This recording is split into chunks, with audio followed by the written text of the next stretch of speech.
I just found out something astonishing about the origin of Nigeria that shocked the hell out of me. Nigeria was never meant to be a country.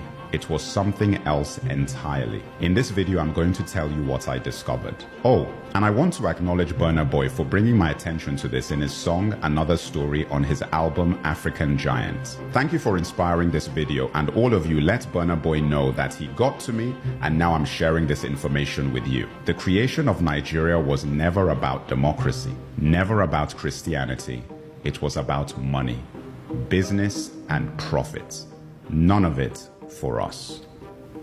Pay attention. The area now known as Nigeria was called the Slave Coast up to 1870.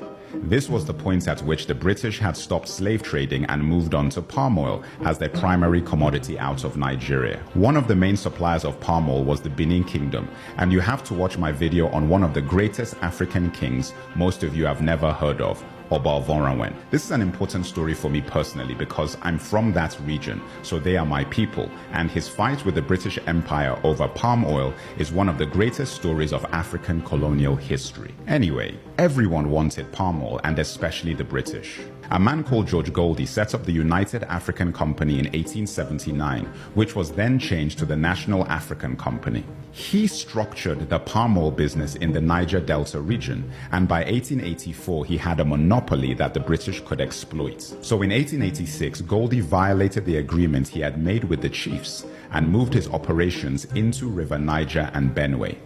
The company was also renamed to Royal Niger Company. Goldie tricked the chiefs into signing unfair trade deals, giving Goldie exclusive rights to export palm oil instead of what the chiefs thought would be free trade. These contracts were written in English, a language we didn't understand, and based on laws that were not our own. This is similar to the land negotiations done with Native Americans in what is now known as the United States of America, where deals were done via contracts in English with laws that had nothing to do with the Native Americans. There was a meeting called the Berlin Conference in 1884 to 1885, set up by Germany's first chancellor, Otto von Bismarck. This was where colonial powers discussed how to carve up Africa and structure trade across the pieces of our continent they would take. We were not part of these conversations. The best way to think of this is like the NBA draft. Guys were out there making bids between lunch breaks and spa sessions. At this conference, the kingdom of Opobo was given to Britain. When King Jaja of Opobo tried to export his own palm oil, he was accused of obstructing commerce and then exiled. How crazy is that? And on his way home in 1891, he was poisoned with a cup of tea. Guys, I couldn't make this stuff up. The Jaja of Opobo story made other chiefs wary of their deals with the British. King Koko of Nembe Brass was one of them. He tried to take down the Royal Niger Company and attacked the company headquarters in Akassa, Bayelsa on January 29, 1895. King Koko captured 60 white men and lost 40 of his own soldiers.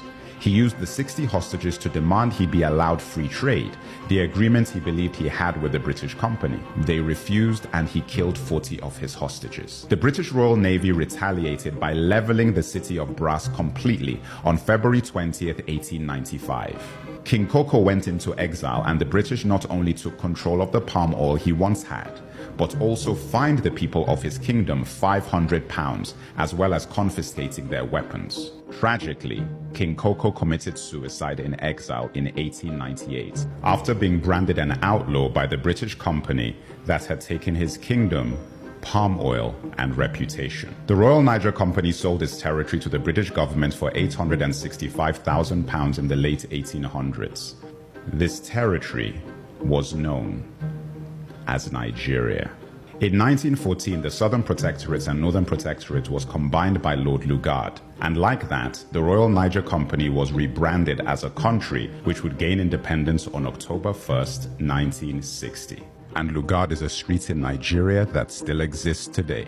The Royal Niger Company changed its name to the Niger Company Limited, and it was then acquired by Unilever. Unilever still operates in Nigeria to this day.